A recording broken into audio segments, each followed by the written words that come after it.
ও তুই হামকে ভুলে যা রে খানকি, সারা জনমের মতো তুই ধুলুর সাথে থাক রে ঢেমুন সারা জীবনের মতো। তুই কাছে নাই আজকে আমার মদেই সাথী, তোর কারণে হলাম আমি মাতাল খাঁটি। ও ও ও গুদমারানির ভাই ধুইলো, তোর জন্য আমি পুরো মাতাল হয়ে গেলাম রে। আমার বউটাকে লিলি শালা, আমার বন্ধু হয়ে তুই আমার সাথে এত বড় বিশ্বাসঘাতকতা করলি রে। এ পচা আছিস নাকি রে বাড়িতে? পচা কে রে মারা এই সময় আমাকে আবার ডাকতে এলো? হ্যাঁ আছি বাড়িতে, আসেন ভিতরে আসেন। এই পচা, তোর সাথে আমার একটা ইম্পর্টেন্ট কথা আছে রে। হ্যাঁ বলো, কি ইম্পর্টেন্ট কথা আছে? ধুলোর বউ আমার কাছে গিয়েছিল, ঠিক আছে? ওদের সংসারের মধ্যে খুব ঝগড়া অশান্তি চলছে। তোর বউকে তো ও ধুলো নিয়ে চলে গিয়েছিল, ও তো আবার বউটাকে নিয়ে এসে ওর বাড়িতেই রেখে দিয়েছে, বুঝতে পেরেছিস? তা ধুলো বিয়ে করেছে, ধুলোর বাড়িতে রাখবে না তো কোথায় রাখবে? এই খেপা, আমি তো সেটাই বলছি রে। হ্যাঁ বলো। তা ধুলোর বউ খুবই রাগারাগি করছে, ঠিক আছে? তোর বউকে বিয়ে করেছে বলে, ঠিক আছে? আমার কাছে এসেছিল, বলে তুমি এর একটা বিচার করে দাও, ঠিক আছে? তা আমি তোর কাছে এলাম আগে বিচারের রায় জানতে, তারপরে আমি ওদের বিচার করব। আমি কি গ্রামের প্রধান লেকে তাই আমার কাছে বিচারের রায় নিতে এসো? তোমরাই তো গ্রামের মাথা মুন্ডু, তোমরা যা বিচার করবে তাই হবে। এটা আবার আমাকে জিজ্ঞেস করার কি আছে? তা হইলেও খেপা, তুই যদি তোর বউটাকে আবার লিস, তাহলে বিচারটা আমি ঠিক সেইভাবেই করব, বুঝলি? তুমি কি করে ভাবলে কাকা, ওই দুষ্টু নম্পট চরিত্রহীন নোংরা অশুদ্ধ মেয়েটাকে আমি ঘরে ভরবো কাকা? জীবন থাকতে তো নয়। উফ, মহাযন্ত্রণায় ফেললি রে। তুই যদি এরকম কথা বলিস তাহলে বিচার করবো কি করে রে? কেন বিচার তোমরা যেইভাবে করো, টাকা পয়সা ঘুষ ঘাস খেয়ে, সেইভাবেই করবে। আবার কিভাবে করবে কি? এই হতভাগা, তোকে কে বললো আমরা ঘুষ খেয়ে বিচার করি? এটা আবার বলা বলির কি আছে? এটা তো তোমাদের জামা কাপড় পোশাক আশাকে শরীরেই তো বলে দেয় তোমরা কি ঘুষ খাও। ঘুষের পয়সাতেই তো মোটা হচ্ছে, ভালো ভালো জামা প্যান্ট কিনছো। থাবড়া মারবো কেলা চোদাকে এইসব আজে বাজে কথা বললে। হ্যাঁ গো, এখন তো থাবড়া মারবেই। এখন যে গ্রামে ছাতা মাথা হয়েছে তোমরা, তা থাবড়া মারবে না? এই শোন, ওইসব কথা বাদ দে। তুই কি তোর বউকে নিবি নাকি বল? নিতে পারি আমার বউকে আমি, ঠিক আছে, কিন্তু আমার একটা শর্ত মেনে নিতে হবে, ঠিক আছে? তবেই আমি আমার বউকে নেবো। এই বড়া, মহাযন্ত্রণায় ফেললি তো। তোর আবার কি সত্য আছে বল? আমার যে সত্য, সে সত্য তোমার কাছে নয়, ঠিক আছে? আমার সত্য হচ্ছে ধুলুর কাছে, ধুলুর বইয়ের কাছে, আর আমার বইয়ের কাছে। এই তিনজন যদি আমার সত্যকে মেনে নেয় তবে আমি আমার বউকে নেবো। আচ্ছা, সত্যটা কি বলবি তো? তবেই তো আমি সত্যের কথাটা ধুলোর বউকে গিয়ে জানাবো। সত্যটা কি বল? শোনো কাকা বাবু, সত্য হচ্ছে কি, ধুলো তো ধরো আমার বউকে নিয়ে চলে গেছিল 3 মাস। 3 মাস ফুর্তি ফাত্তা করে নিয়ে চলে এসে দেখ কি আর সংসারে ঝগড়া অশান্তি হচ্ছে আমার বউকে নিয়ে, ঠিক আছে? তাই আমার সত্যটা কি জানো? কি বল, তবে তো জানবো। আমার সত্য হয়েছে আমি আমার বউকে নেবো, ঠিক আছে? আর ধুলোর বউকে আমার সাথে 2 মাস থাকতে হবে, আমার সাথে সংসার করতে হবে। আর ধুলোর সাথে কোনো সম্পর্ক থাকবে না। ধুলো 2 মাস আলাদা থাকবে, 2 মাস পর ধুলোর বউকে নিয়ে চলে যাবে। এটাই হচ্ছে আমার সত্য। 2 মাস ধুলোর বউ আমার সাথে সংসার করবে, আমার বউ আমার কাছে থাকবে, ধুলোর বউ থাকবে। কি হলো কাকা, কি ভাবছো এইভাবে করে? এ, এ, না না, কিছু ভাবিনি। এই তোর কথাটাই ভাবছিলাম। এটা ভাবা ভাবে কিচ্ছু নাই, ঠিক আছে? ডাইরেক্ট এই কথাটা তুমি ধুলোর বউকে আর আমার বউকে গিয়ে বলে দাও, যাও।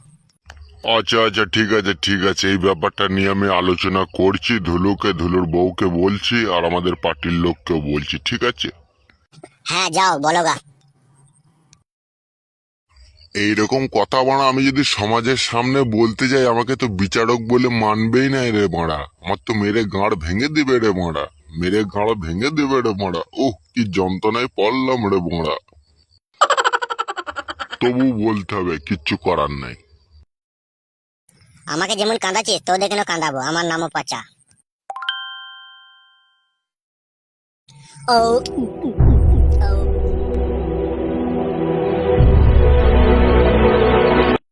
মা গো মা, আর কতক্ষণ দাঁড়িয়ে থাকবে? এবার বাড়ি চলো মা। মা আর একটু অপেক্ষা করো শোনা, তোমার দাদু আসুক, তোমার দাদু এলেই চলে যাব। অনেকক্ষণ হলো গিয়েছে, আসছে না কেন? মা রিম্পা, তোর কি খিদে লেগেছে সোনা? না মা, আমার খিদে লাগেনি। কি হলো কাকা বাবু, কি বললো ধুলো? কি বললো ধুলো জানতে চাও বৌমা তুমি? হ্যাঁ কাকা জানতে চাই, তুমি ছাড়া এখন আমাদেরকে এই বিপদে সাহায্য করবার মতো আর কেউ নাই। কি বললো বলো? বৌমা, বলতেও লজ্জা লাগছে। ধুলু যেই কথাটা বলেছে সেটা আমি তোমাকে বলতে আমার নিজেকে খুব খারাপ লাগছে বৌমা। কাকা বাবু, যতই খারাপ লাগুক তবু তুমি আমাকে বলো, কি বললো ধুলো? বৌমা, ধুলু এক আজব সত্য ছুড়ে দিয়েছে তোমাদের উপরে। কাকা কি সত্য দিয়েছে বলো? ধুলো বলেছে যদি সে তার বউকে নেয়, ঠিক আছে, তাহলে তোমাকেও 2 মাসকার মতো সে নিবে।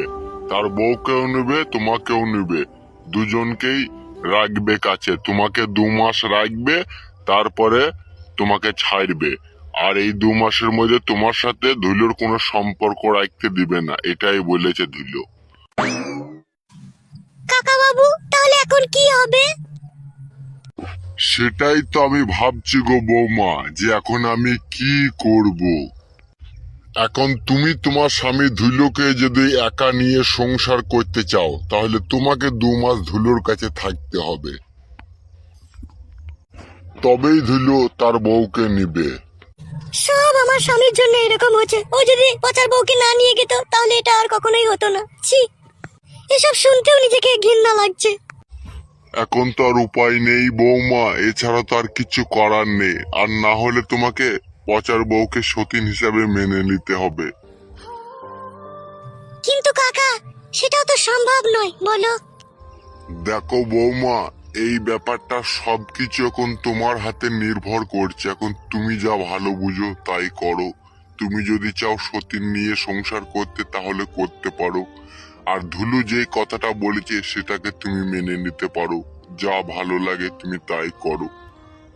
আর না হলে ধুলো তার বউকে নিবে না, স্পষ্ট কথাই ও বলে দিয়েছে।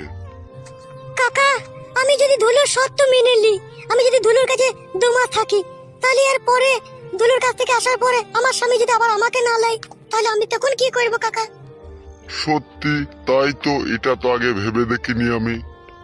কিন্তু বৌমা, এই ব্যাপারে তুমি কিন্তু টেনশন করো না। যেহেতু ভুল কাজ আগে ধুলো করেছে, তাই ধুলোকে আমরা পার্টির মাঝখানে ডেকে একদম ভালো করে বিচার করে ধুলোকে বলে দেবো এই ব্যাপারটা, যে তোর বউ ধুলোর কাছে 2 মাস থাকবে, তারপরে তুই তোর বউকে নিয়ে সংসার করবি। তোর বউয়ের সাথে যেন তুই কোনো রকমের ঝগড়া অশান্তি করতে পারবি না, ঠিক আছে?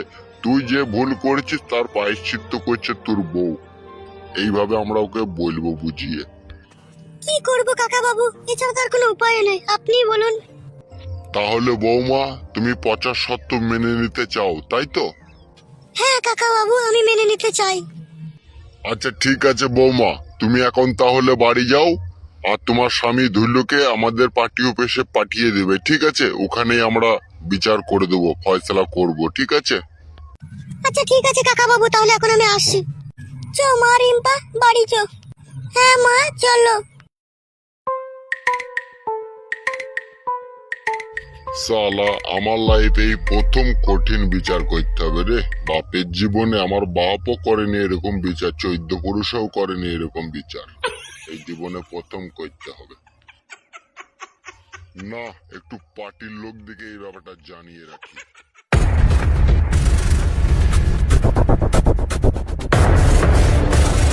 এতদিন আমি মনে করতাম তুমি ভালো, তুমি আমাকে আমার স্বামীর ঘর থেকে ভালোবেসে নিয়ে গেছো, তুমি ভালো। কিন্তু এখন বুঝতে পারছি তোমার মতো বুদ্ধ হারামি ছেলে আর একটাও নেই। আমার স্বামী পচাই ভালো ছিল, পচাই আমাকে বেশি ভালোবাসতো। কিন্তু তুমি আমাকে কিচ্ছু ভালোবাসো না, শুধু তুমি আমার রূপ জৈবনটাকেই ভালোবাসো। এই মাগি, ওইসব কথা বলিস কেন? তুই জানিস না নাকি একটা বিয়েওয়ালা ছেলে একটা বিয়েওয়ালা মেয়েকে যখন বিয়ে করে কিসের লোভে বিয়ে করে? তুই জানিস না নাকি? হ্যাঁ, কারে পাকা মারাছিস, আবার ঝগড়া অশান্তি মারাছিস, কেলিয়ে ঘর ভেঙে দেবো এখনই মাং মারানি মাগির আবার। এখন তো আমার কোনো উপায় নেই, আমি তো স্বামীর ঘর ছেড়ে দিয়েছি, এখন তো তোমার পাতলায় পড়ে আছি। এখন তুমি যা বলবে তাই শুনতে হবে এখন আমাকে। তবে বড়া বেশি প্যাক মারাই না, ঠিক আছে? যা বলবো তাই শুনবি বড়া, নাইলে ঘাড়ের চামড়া মাথায় লাগিয়ে দেবো মেয়েরা এখনই আবার। বাবা গো, সতীন নাম করুনি, নিজের ভাতারের ভাত খেতে পারলি না, এখন আমার ভাতাটা গেলে টানাটানি করতে এলি। পার্টির লোককে বললাম তোদের এবার বিচার করা করেই করবে, দেখবি। এই মাগি এদিকে সরাইলো খানকি। এই মাগি, কার কাছে বিচার করতে গেলি তো? কার কাছে বিচার করতে গেলাম সময় হলে ঠিক জানতে পারবে। তোমাকে পার্টি অফিসে দেখেছি, আজকে বিকেলে যাবে তুমি, ঠিক আছে? দুখান কি পেঁচামুখির জন্য অশান্তি ঝগড়া লাগছে। তোকে যদি বিয়ে না করতাম তাহলে আগে আমাকে পাটিয়াটি করতে হতো না। আমি কি বলেছিলাম নাকি তোকে তুই আমাকে বিয়ে কর? তুই তো আমার স্বামীর ঘর থেকে আমাকে নিয়ে চলে গেলি তোমাকে ভালোবাসি বলে। খেলা চুদা আমার। ও মা গো, আমি এখন কি করবো মা? মহা যন্ত্রণায় পড়ে গেলাম রে। তুই যন্ত্রণার কি দেখেছিস কি রে? যন্ত্রণা তো তোর সবে শুরু। কি বলছিস?